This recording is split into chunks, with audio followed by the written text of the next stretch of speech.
সাজানো চরাচর।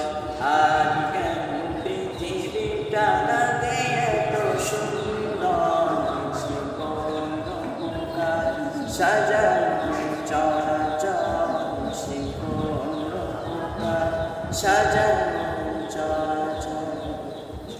বনে বনে ফুটে ফুল করে পাখি কলরব, সেইখানে কেন এত আয়োজন উৎসব, আয়োজন উৎসব, আয়োজন উৎসব। গুঞ্জনে মুখরিত গোটা মরু প্রান্ত, এসে কোন উপকার সাজালো চরাচর,